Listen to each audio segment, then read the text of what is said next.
जय श्री कृष्णा मित्रों, यह कथा पद्म पुराण से ली गई है। ब्राह्मणों ने कहा, गुरुदेव, हमने आपके मुख से तुलसी के पत्र और पुष्प का शुभ महात्म्य सुना। वो भगवान विष्णु को बहुत ही प्रिय है।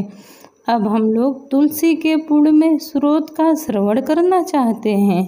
व्यास जी बोले, ब्राह्मणों, पहले स्कंद पुराण में जो कुछ बतलाया हूँ वह यहाँ कहता हूँ। सतानंद मुनि के शिष्य कठोर व्रत का पालन करने वाले थे। उन सबों ने एक दिन अपने गुरु को प्रणाम करके परम पूर्ण और हित की बात पूछी।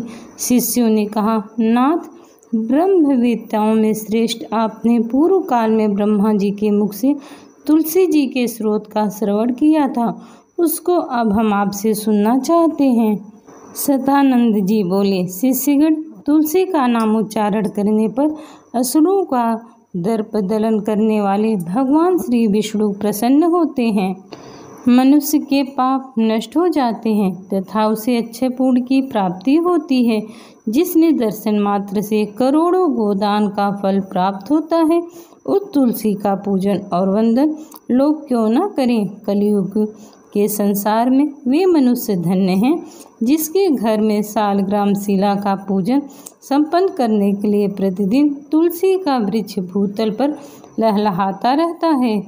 जो कलयुग में भगवान केशव की पूजा करने के लिए पृथ्वी पर तुलसी वृक्ष लगाते हैं, उन पर यदि यमराज अपने किंकरों सहित रुष्ट हो जाएं तो भी वे उनका क्या कर सकते हैं। तुलसी, तुम अमृत से उत्पन्न हो और केशव को सदा प्रिय हो। कल्याणी, मैं भगवान की पूजा करने के लिए तुम्हारे पत्तों को चुनता हूँ। तुम मेरे लिए वरदानी हो। तुम्हारे श्रीअंगों से उत्पन्न होने वाले पत्रों और मंजरियों द्वारा मैं सदा ही जिस प्रकार हरि का पूजन कर सकूं वैसा उपाय करो। पवित्रांगी तुलसी, तुम कलिमल का नाश करने वाली हो। इस भाव के मंत्रों से जो तुलसी दलों को चुनकर उनसे भगवान वासुदेव का पूजन करता है, उसकी पूजा करोड़ों गुना बढ़ जाती है और अत्यधिक पुण्यमयी और फलदायी होती है। देवेश्वरी, बड़े बड़े देवता भी तुम्हारे प्रभाव का गायन करते हैं। मुनि, सिद्ध, गंधर्व, पाताल निवासी, साक्षात नागराज, शेष तथा संपूर्ण देवता भी तुम्हारे प्रभाव को नहीं जानते। केवल भगवान श्री विष्णु ही तुम्हारी महिमा को पूर्ण रूप से जानते हैं। जिस समय क्षीर सागर के मंथन का उद्योग आरंभ हुआ था, उस समय श्री विष्णु के आनंद से तुम्हारा प्रादुर्भाव हुआ था। पूर्व काल में श्रीहरि ने तुम्हें अपने मस्तक पर धारण किया था। देवी, उस समय श्री विष्णु के शरीर का संपर्क पाकर तुम पवित्र हो गई थी। तुलसी, मैं तुम्हें प्रणाम करता हूँ। तुम्हारे श्रीअंग से उत्पन्न पत्रों द्वारा जिस प्रकार श्री हरि की पूजा कर सकूं, ऐसी कृपा करो जिससे मैं निर्मलता पूर्वक परम गति को प्राप्त हूँ। साक्षात श्री विष्णु ने तुम्हें गोमती तट पर लगाया और बढ़ाया था। वृंदावन में विचरते समय उन्होंने संपूर्ण जगत और गोपियों के हित के लिए तुलसी का सेवन किया। जगत प्रिया तुलसी, पूर्व काल में वशिष्ठ जी के कथनानुसार श्री रामचंद्र जी ने भी राक्षसों का वध करने के उद्देश्य से सरयू तट पर तुम्हें लगाया था। तुलसी देवी, मैं तुम्हें प्रणाम करता हूँ। श्री रामचंद्र जी से वियोग हो जाने पर अशोक वाटिका में रहते हुए जनक किशोरी सीता ने तुम्हारा ही ध्यान किया था, जिससे उन्हें पुनः अपने प्रियतम का समागम प्राप्त हुआ था। पूर्व काल में हिमालय पर्वत पर भगवान शंकर की प्राप्ति के लिए पार्वती देवी ने तुम्हें लगाया और अपनी अभीष्ट सिद्धि के लिए तुम्हारा सेवन किया था। तुलसी देवी, मैं तुम्हें नमस्कार करता हूँ। संपूर्ण देवांगनाओं और किन्नरों ने भी दुख सब नाश करने के लिए नंदनवन में तुम्हारा सेवन किया था।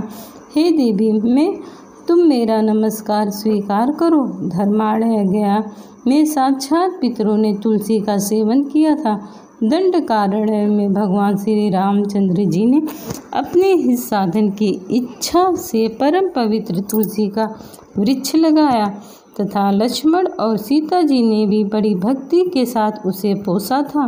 जिस प्रकार शास्त्रों में गंगा जी और त्रिभुवन व्यापिनी कहा गया है, उसी प्रकार तुलसी देवी भी संपूर्ण चराचर जगत में दृष्टिगोचर होती हैं। तुलसी का ग्रहण करके मनुष्य पापों से मुक्त हो जाता है। और तो और मुनीश्वरों, तुलसी के सेवन से ब्रह्म हत्या भी दूर हो जाती है। तुलसी के पत्ते से टपकता हुआ जल जो अपने सिर पर धारण करता है, उसे गंगा स्नान तथा 10 गोदानों का फल प्राप्त होता है। देवी मुझ पर प्रसन्न हो, देवेश्वरी हरिप्रिया मुझ पर प्रसन्न हो। क्षीर सागर के मंथन से प्रकट हुई तुलसी देवी, मैं तुम्हें प्रणाम करता हूँ।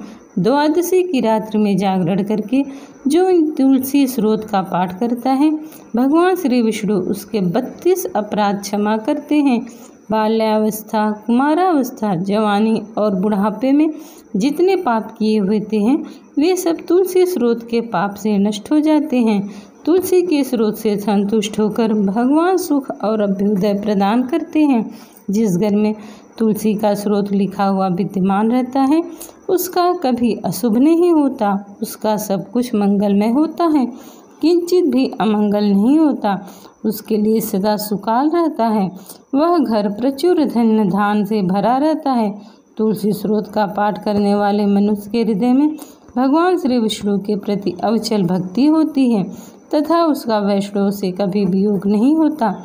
इतना ही नहीं, उसकी बुद्धि कभी अधर्म में नहीं प्रवृत्त होती। जो द्वादशी की रात्रि में जागरण करके तुलसी स्रोत का पाठ करता है, उसे करोड़ों तीर्थ के सेवन का फल प्राप्त होता है। जय श्री कृष्णा, जय श्री माँ तुलसी।